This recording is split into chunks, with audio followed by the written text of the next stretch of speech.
तो एनडीए की बैठक में प्रधानमंत्री मोदी का संबोधन आप सुन रहे थे, जिसमें प्रधानमंत्री मोदी ने 2024 को लेकर एनडीए किस तरह से आगे रणनीति बनाएगा इसको लेकर अपनी रणनीति साफ कर दी और मैसेज साफ कर दिया। क्योंकि अगले साल यानी 2024 का लोकसभा चुनाव एनडीए बनाम इंडिया के बीच होगा। विपक्षी दलों की बैठक के बाद अब यूपीए का नाम बदलकर इंडिया कर दिया गया है। नाम का ऐलान होते ही विपक्षी दलों ने ट्वीट करना शुरू कर दिया। सोशल मीडिया पर चक दे इंडिया छा गया। बेंगलुरु की बैठक में यह भी ऐलान हो गया कि विपक्षी दलों की अगली बैठक मुंबई में होगी, जिसकी अगुवाई शरद पवार और उद्धव ठाकरे करेंगे।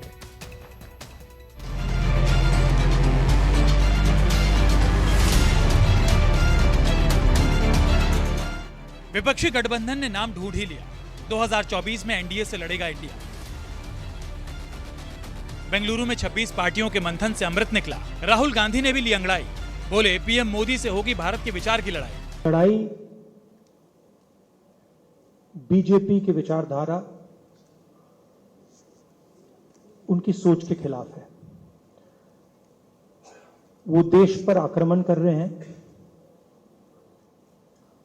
बेरोजगारी फैल रही है, देश का पूरा धन चुने हुए लोगों के हाथ में जा रहा है। मीडिया से मुखातिब राहुल ने हुकूमत पर इल्जाम लगाया। बोले सरकार ने देश की आवाज को दबाया। जब हम डिस्कशन कर रहे थे, हमने अपने आप से सवाल पूछा,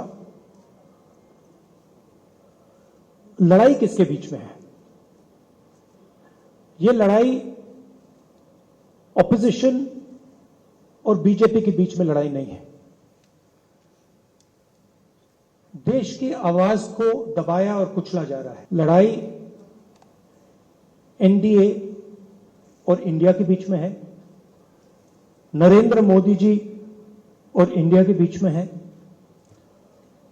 उनकी विचारधारा और इंडिया के बीच में है। 2024 में बीजेपी को चुनौती देने की खातिर बेंगलुरु में 26 दलों के दिग्गजों के जमावड़े में यूं तो कई मुद्दों पर चर्चा हुई, लेकिन प्रेस कॉन्फ्रेंस की शुरुआत में कांग्रेस अध्यक्ष मल्लिकार्जुन खड़गे ने गठबंधन के नाम का ऐलान किया।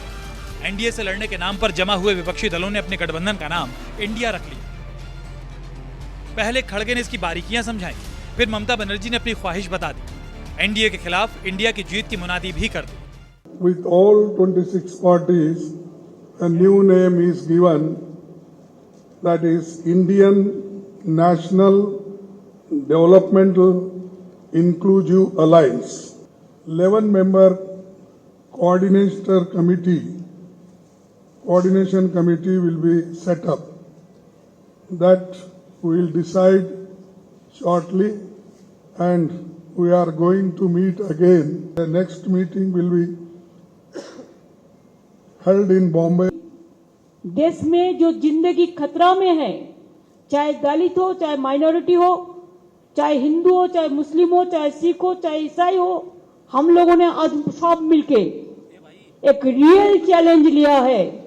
डिटेल्स खड़गे जी ने आपको फुल फ्लेजेड नाम बताया, लेकिन इसका शॉर्ट फॉर्म में होता है India. Let us challenge India. NDA, can you challenge India? India को बचाना है, देश को बचाना है। भाजपा तो देश बेचने का सौदागिरी कर रहा है।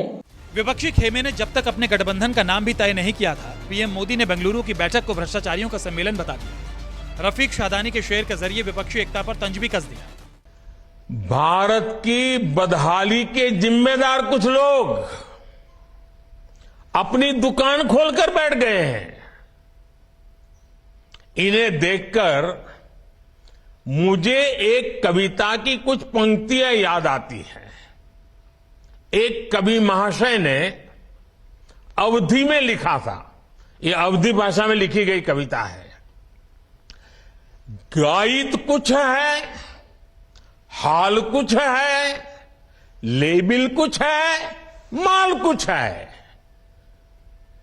24 के लिए 26 होने वाले राजनीतिक दलों पर यह बड़ा फिट बैठता है। इनकी दुकान पर 2 चीजों की गारंटी मिलती है। एक तो ये अपनी दुकान पर जातिवाद का जहर बेचते हैं और दूसरा ये लोग असीमित भ्रष्टाचार करते हैं। बेशक बेंगलुरु में विपक्षी दलों की बैठक से चंद दिन पहले तक ढेरों अगर मगर थे, लेकिन केंद्र सरकार के अध्यादेश के खिलाफ कांग्रेस ने जैसे ही आम आदमी पार्टी के समर्थन का ऐलान किया, केजरीवाल की शिकायतें दूर हो गई। खड़गे ने विपक्ष की अगली बैठक की जगह बता दी तो मीडिया से मुखातिब केजरीवाल ने मोदी सरकार के खिलाफ आरोपों की झड़ी लगा दी।